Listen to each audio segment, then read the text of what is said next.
ये तो महाराज की पगड़ी है। महाराज की पगड़ी इस हाल में? कौन जाने आपके महाराज लौटे या ना भी लौटे।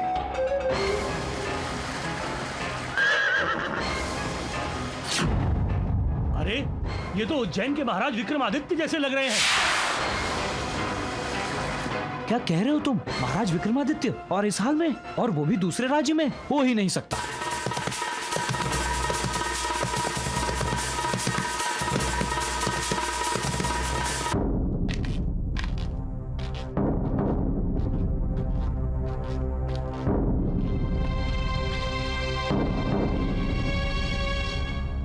मुझे और कितनी प्रतीक्षा करनी पड़ेगी सेनापति जी? आपके महाराज तो हमारा घोड़ा ले जा चुके हैं, अब तो हमारा धन दे दीजिए। मैं तुमसे पहले भी कह चुका हूं कि धन महाराज के आने के बाद ही मिलेगा। तुम महाराज के आने तक का इंतजार नहीं कर सकते? ये क्यों नहीं कहते कि आप मेरा धन देना ही नहीं चाहते? बड़ा नाम सुना था आपके महाराज का, दिग्विजय सम्राट चंद्रगुप्त विक्रमादित्य। आज उन्हें देख भी लिया। एक घोड़े की कीमत के बराबर भी धन नहीं है उज्जैनी में। बोलो बस व्यापारी बस। इसके आगे अगर एक शब्द भी कहा तो तुम जानते नहीं हो कि तुम अभी कहां खड़े हो।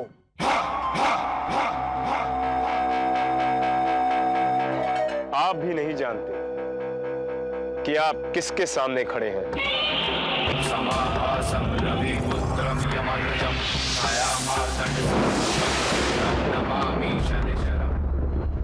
अगर आप ऐसे ही आने वाले हो तो मेरा धन क्यों नहीं दे देते? ठीक है तो चलो।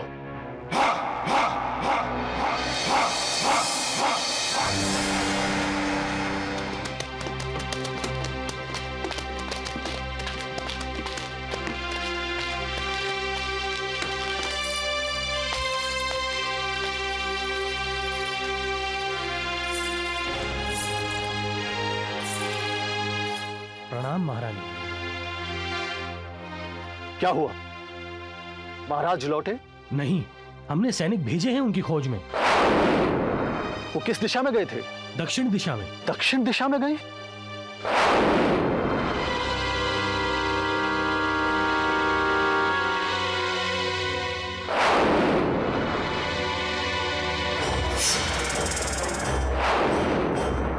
तो अब तक तो वो उज्जैनी की सीमा भी पार कर चुके होंगे।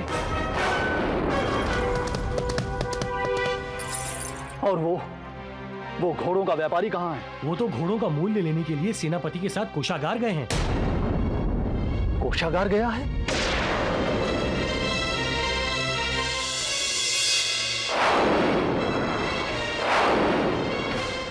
चलिए चलिए महारानी, हमारे पास समय नहीं है। किंतु ब्रह्मवीर जी, आप चलिए, मैं आपको बताता हूँ।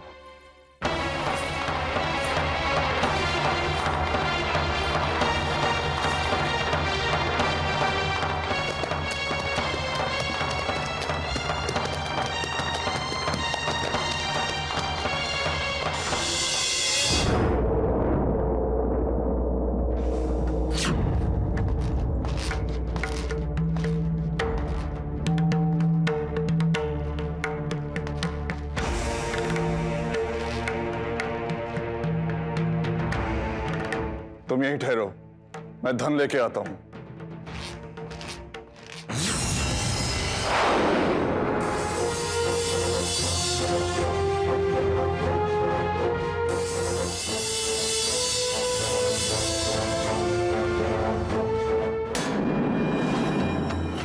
नहीं शनिदेव, नहीं शनिदेव, नहीं शनिदेव, हम आपकी बातों से सहमत नहीं। आप अपनी क्रूरता को न्याय और दंड जैसे शब्दों के पीछे छुपाने का प्रयास कर रहे हैं।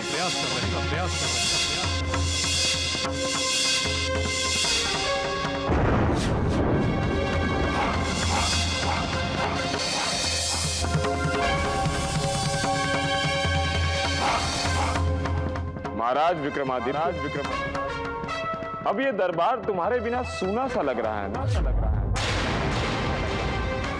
इसी सिंहासन पर बैठकर तुम सारी दुनिया का निर्णय करते थे। अब ये शनि तुम्हारे सारे कर्मों का निर्णय करेगा।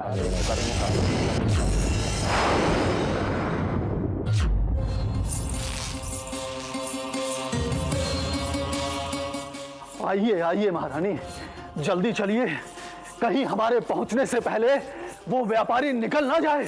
आइए। ये लो अपनी मोहर, और दोबारा उज्जैनी में कभी अपना मुंह मत दिखाना। जाओ।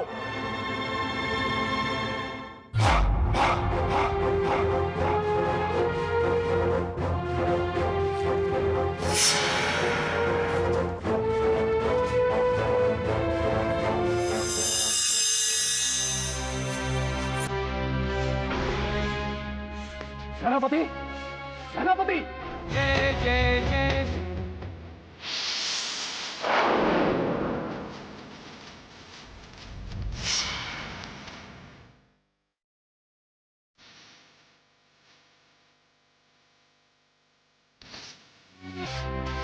क्या हुआ? वो व्यापारी कहाँ है? वो तो अभी चला गया। तो जाओ रोको उसे, वो महल से नहीं निकलना चाहिए। सैनिकों, पकड़ो भाइयों, देखो वो महल से जा ना पाए।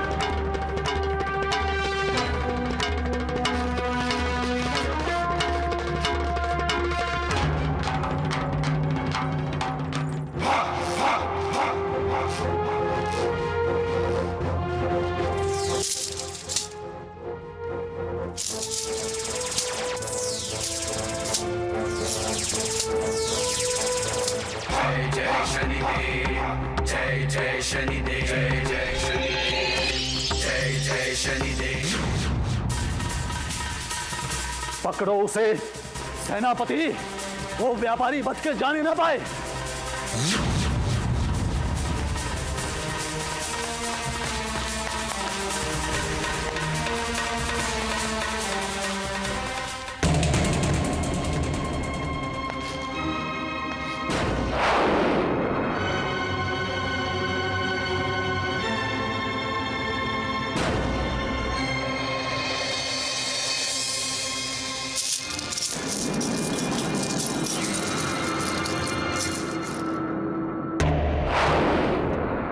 ये स्वर्ण मुद्राएं लोहे की कैसे हो गई?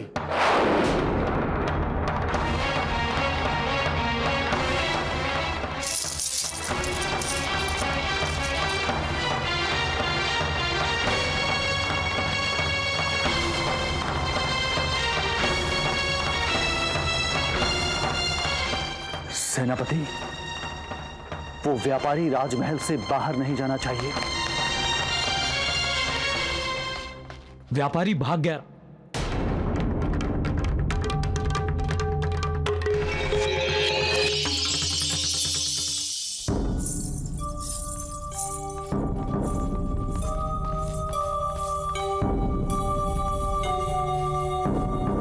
आचार्य, क्या हुआ? महारानी, महाराज बड़े संकट में हैं। ये मुद्राएं देखिए।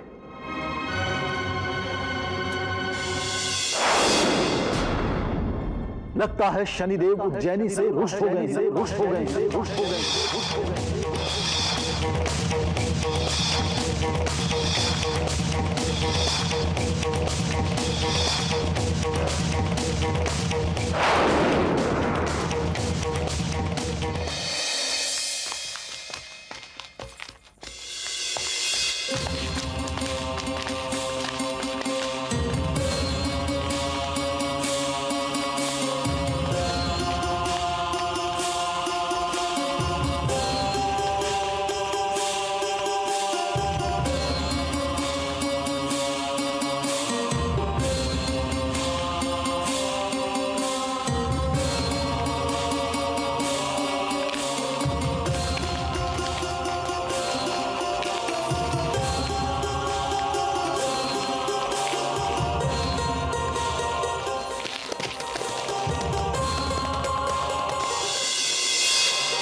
क्या हुआ? वो वहां महाराज।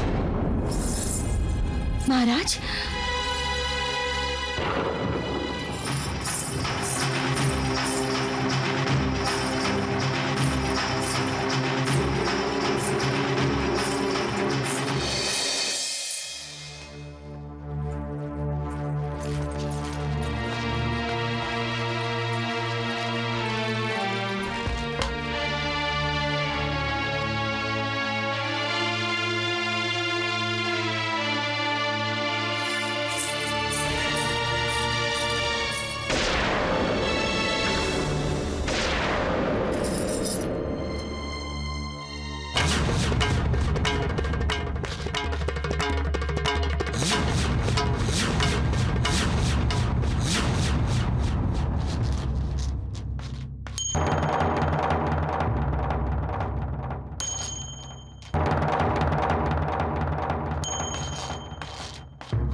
प्रणाम महारानी।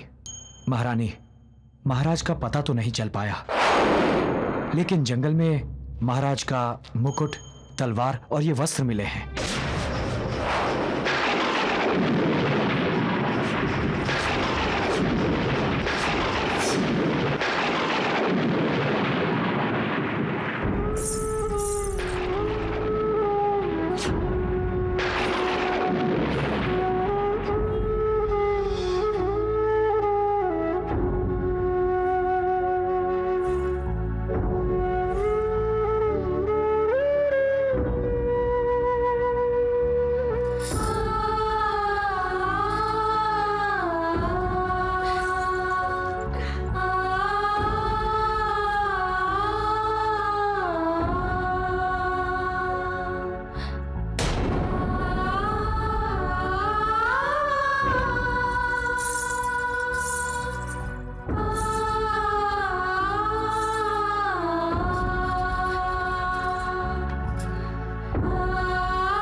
हुआ वैद्य जी?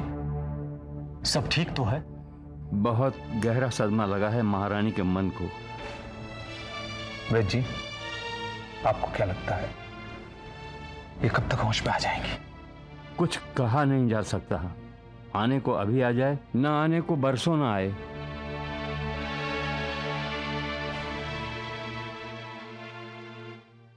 नीलांजन समाभासं रविपुत्रं यमग्रजं छायामार्तण्ड संभुतं तं नमामि शनिचरं। नीलांजन समाभासं रविपुत्रं यमग्रजं छायामार्तण्ड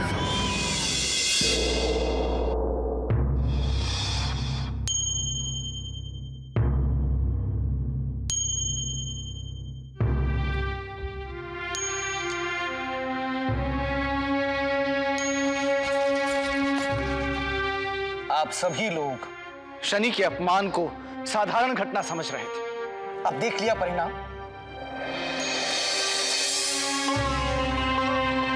क्यों वेताल भट्ट, अब आपको मेरी बात की गंभीरता समझ में आई? तो इसका मतलब है कि ये सब शनिदेव ने किया है वारामिहिर? ये तो मुझे नहीं पता, पर महाराज पर शनिदेव की 7.5 अवश्य चढ़ चुकी है। अरे महाराज कहाँ है? अरे महाराज कहाँ है? अरे महाराज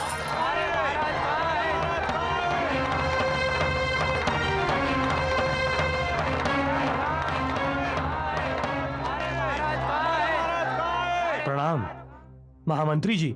उज्जैनी की सारी प्रजा राजमहल के सामने खड़े अपने महाराज के बारे में पूछ रही है। हमें समझ में नहीं आ रहा कि हम उन्हें क्या उत्तर दें।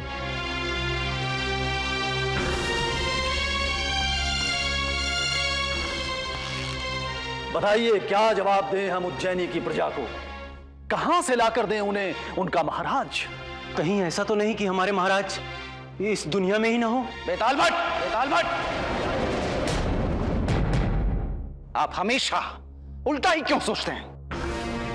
भूल कर भी ऐसी बात अपने मुंह पर मत लाइएगा। लेकिन कालिदास, एक न एक दिन हमें सच का सामना करना ही होगा। सच? किस सच की बात कर रहे हैं आप? इस समय महाराज की कुंडली में अकाल मृत्यु का योग नहीं है। यदि यमराज भी चाहे तो भी महाराज की मृत्यु नहीं हो सकती। तो आखिर महाराज गए कहां? आखिर हमारे सैनिकों को महाराज का कुछ तो पता होना चाहिए था। यह तो मुझे नहीं पता।